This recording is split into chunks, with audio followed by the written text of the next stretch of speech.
Hi everyone, my name is Max and I studied education with English and drama at Cambridge University. In this video, I'm going to explain how we use the WETRATS framework alongside DISC-PAREL to develop critical analysis of written texts. WETRATS stands for the key aspects of a text that can be focused on in a parallel paragraph to help frame a line of arguments through to its conclusion. The writer may look for the words in the extract to discuss why the writer may have chosen these particular words to use in this moment. The effects are what can be inferred by the reader from the particular use of a word or technique. Techniques encompass the broad vocabulary of figurative, linguistic, and phonic devices that can be used by an author in a creative text. And from these 3 points, we can then go on to discuss 4 key elements. The reader's response, considering how readers at the time of the text publication may have reacted. The author's intention, whether the effect described is one that supports or contradicts other arguments for what the writer was trying to show. The themes, linking the chosen quotes back to the keywords in the question. And finally, the structure, considering the quote's context in the larger scope of the text as a whole. Now for this video, we're going to put WETRATS to use in discussing this question from a Cambridge interview archive for English. Quote, what does the ghost in Hamlet have to do with madness? Now, to answer this question, I want to have a look at a specific quote from Hamlet at the end of Act 1, Scene 2, when Hamlet has agreed to meet with Horatio and confirm if the reported sightings of his father's spirit are true.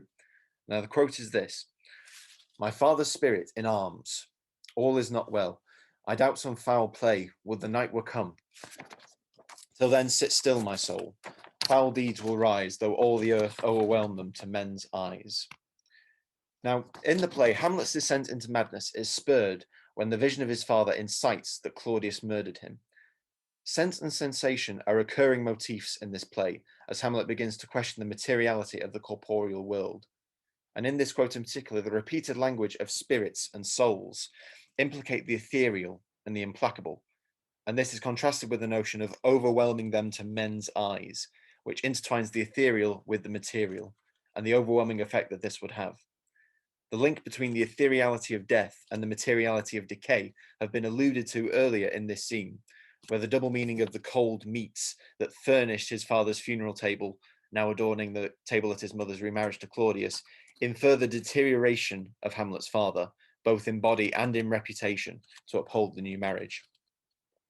Hamlet's musings over the clash of the material and ethereal gain significance when we consider the context of Shakespeare's era for how madness was perceived and treated. Brooke writes a compelling essay that this was a time when society was moving on from perceiving madness as a supernatural affliction, now looking to rationalize the condition, with Shakespeare himself focusing on the destructive influence madness can have on personal identity. Hamlet's madness is therefore rationalized to audiences through the portrayal of unresolved grief, while simultaneously using linguistic elements of the ethereal to dramatize this portrayal. Now here, you can see a transcript of my response to this interview question, which here I've color-coded to reflect the different elements of WETRATS that have been incorporated into this response. Now, usually it's not necessary to include every element of WETRATS in a single response. However, this paragraph is a good example to show how WETRATS works within the DISC-PAREL framework, as the same paragraph is now color-coded, as you can see here, to reflect the more conventional structure of peel paragraphs. I really hope you found this video a useful introduction to the WETRATS framework. You can click on Insight Education's YouTube channel to find out even more videos in our Think Like an Oxbridge student series. Thank you very much.